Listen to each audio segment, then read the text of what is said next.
প্রশাসন প্রতিবাদীদের গলা থামাবার জন্য সেই আন্দোলনের প্রথম দিন থেকে তারা আছে, কিন্তু প্রতিবাদীদের গলা থামাতে পারেনি। আজ 1 বছর অভয়া হত্যার, তার সাথে এই সময়ে আমরা দেখেছি অনেকগুলি এরকম নির্যাতন, হত্যা, খুন এবং সর্বশেষ কলকাতা সাউথ কলকাতা ল কলেজের ঘটনা। এই সব ঘটনার প্রতিবাদে, তাদের ন্যায় বিচারের দাবিতে আজকে আমরা রাস্তায় আছি। তাই আমরা প্রতিবাদ করছি, আর পুলিশ বাধা দেওয়ার চেষ্টা করছে।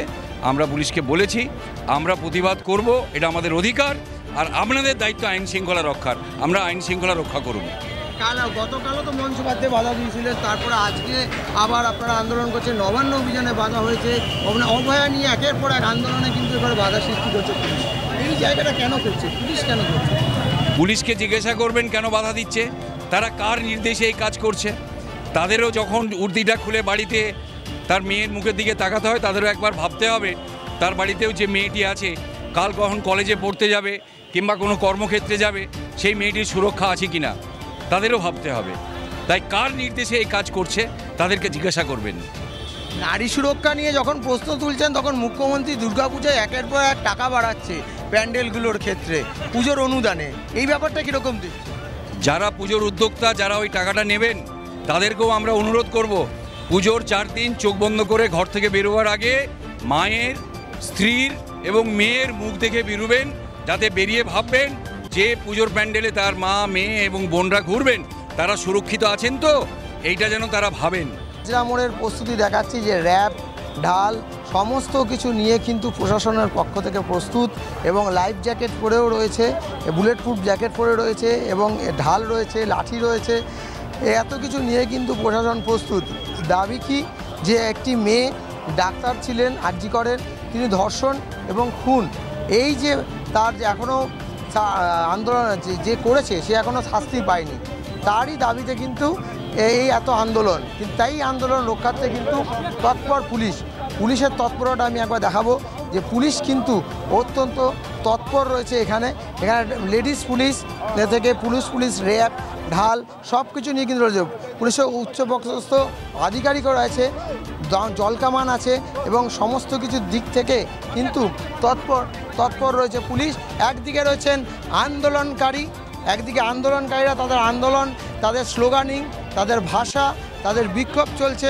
অন্যদিকে কিন্তু পুলিশের একটা স্বতঃস্ফূর্ত ব্যারিকেড যেন এই মিছিল বা এই আন্দোলনকে আটকে দেওয়ার একটি চেষ্টার মধ্যে দিয়ে চলছে, এবং তেমন কিছু কিন্তু একটা স্বতঃস্ফূর্ত ব্যারিকেড রয়েছে, এবং পুলিশের একটি স্বতঃস্ফূর্ত ব্যারিকেড যেখানে পুলিশ নিজেরা তৎপর আছে, এবং লোহার ব্যারিকেড, জল কামান সব কিছুতেই রেডি। কিন্তু আন্দোলনকারীরা কিন্তু তাদের ডিমান্ড শুধুমাত্র যে হত্যা হয়েছে তার তদন্ত এখন হয়নি, তাই এখনও শাস্তি পায়নি যে হত্যাকারী, যার শাস্তির দাবিতে কিন্তু এই দুটো ব্যারিকেড।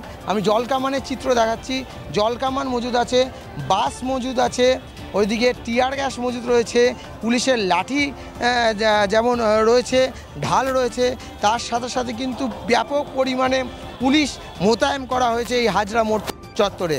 এবং নিরাপত্তা রক্ষার্থে এখানে কোনো নিরাপত্তা বলতে গেলে এই দুটি ব্যারিকেড টপকে 1 কিলোমিটার এগিয়ে গেলেই মুখ্যমন্ত্রী মমতা বন্দ্যোপাধ্যায়ের বাড়ি, যাতে এই আন্দোলনের ঢাল কোনো মতেই মুখ্যমন্ত্রীর বাড়ি পর্যন্ত না পৌঁছায়, তার দিকেই কিন্তু কলকাতা পুলিশের এই তৎপরতা, এবং তার জন্যই কিন্তু এতটা ব্যারিকেড এবং এত নিরাপত্তা রয়েছে আজ হাজরা মোড়ে। এবং একদিকে যেমন অবস্থান, একদিকে স্লোগানিং, আর উল্টো দিকে পুলিশের বিশাল ব্যারিকেড। এই আন্দোলনের ব্যারিকেড মধ্য দিয়ে কিন্তু আগে বিচার পেয়েছে এক সিভিক পুলিশের শাস্তি, মানে যার শাস্তি হয়েছে সেও একজন সিভিক পুলিশ। অর্থাৎ সরকারের দিকে যে আন্দোলনের আঙুল তুলছে অভয়া মঞ্চরা, সেইখানে দাঁড়িয়ে কিন্তু সেই কাঠগোড়ায় সিভিক পুলিশ, জেলে সিভিক পুলিশ, আর আজীবন কারাবাসে কিন্তু সেই সিভিক পুলিশই। অর্থাৎ প্রশাসনের তরফ থেকে কোনো কিছু একটি লোকানো হচ্ছে বলে ধারণা করছে অভয়া মঞ্চ, জুনিয়র ডাক্তার ফোরাম। এবং আমি একবার চেষ্টা করব আমার ক্যামেরা পার্সনকে বলতে, যে ওই যে পুলিশের ব্যারিকেড, তা কিন্তু পুলিশের ব্যারিকেড কিন্তু রয়েছে পুরোপুরি অন্য একটি সাইডে, এই ব্যারিকেডটা কিন্তু সম্পূর্ণ কিন্তু এখানে রয়েছে, যা মেন রোডে দিক থেকে অন্যদিকে একটি আলাদা ব্যারিকেড সৃষ্টি করেছে, যাতে এই ব্যারিকেডটা রয়েছে যাতে কোনো অপ্রীতিকর ঘটনা না ঘটে। কোনো রকমভাবে ঢোকার যদি চেষ্টা হয় তাহলে এই ব্যারিকেডই কিন্তু ভিতর দিয়ে পুলিশের বল প্রয়োগ শুরু হতে পারে, সেরকমভাবেই কিন্তু ব্যারিকেড রয়েছে। নবান্ন অভিযানে পুলিশের যে বল প্রয়োগ দেখেছে তাতে অভয়ার মা কিন্তু আক্রান্ত হয়েছে এবং গতকাল রাত্রিবেলা শ্যামবাজার মোড়ে অভয়ার মা বলেছিলেন যে যদি আক্রান্ত হয় আমাদের কেউ তাহলে 72 ঘন্টার জন্য স্তব্ধ হয়ে যাবে। এখন কিন্তু সেই দিকের চিত্রটাই দেখানোর চেষ্টা করছি। হাজরা মোড়ের মাঝখানে আন্দোলন বিক্ষোভ, হাজরা মোড়ের মাঝখানে আন্দোলন বিক্ষোভ, আন্দোলনে অভয়া মঞ্চ। আমি আবার সেই চিত্র দেখাবো।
দেখো এখানে স্লোগানিংয়ে কিন্তু যেই দাবি নিয়ে নবান্ন অভিযানে স্লোগান প্রায় সেরকম, কেন এখানে কেন বিচার হলো না সেরকম কিন্তু জবাব চাইছে, কিন্তু সেই জবাবের রাস্তা দেবে কে, চাইবে কে, কারা দেবে?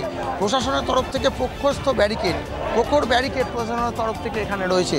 সে অর্থাৎ সেই যে বিচার হলো না কেন তার দাবি মুখ্যমন্ত্রীর কাছে যে চাইতে যাবে সে কথা বলা বা দিক নির্দেশের কিন্তু দিক দেয়নি। এখানে প্রখরত মহিলা পুলিশ, র্যাব এবং পুলিশের প্রখর ব্যারিকেড এখানে রয়েছে, যার জন্য কিন্তু এইখানে দাঁড়িয়ে কিন্তু কোনো মতেই মুখ্যমন্ত্রীর কাছে যে তারা যে স্লোগানিং চালাচ্ছে যে কেন হলো না, দাবি চাই, তা কিন্তু তারা কিন্তু মুখ্যমন্ত্রীর কাছে যেতে পারবে না। নবান্ন অভিযান করে তারা দাবি চাইতে গেছিলো, সেখানেও বাধা সৃষ্টি। হাজরা মোড়ে দাঁড়িয়ে ওনার বাড়িতে দাবি চাইতে যাচ্ছে, সেখানেও বাধা সৃষ্টি।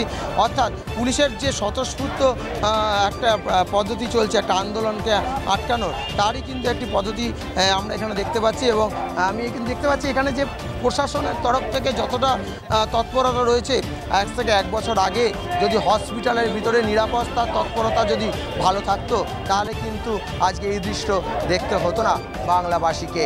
ক্যামেরায় রাজ বর্মনের সাথে লেবরুন Chakraborty, Vision Plus News, Kolkata.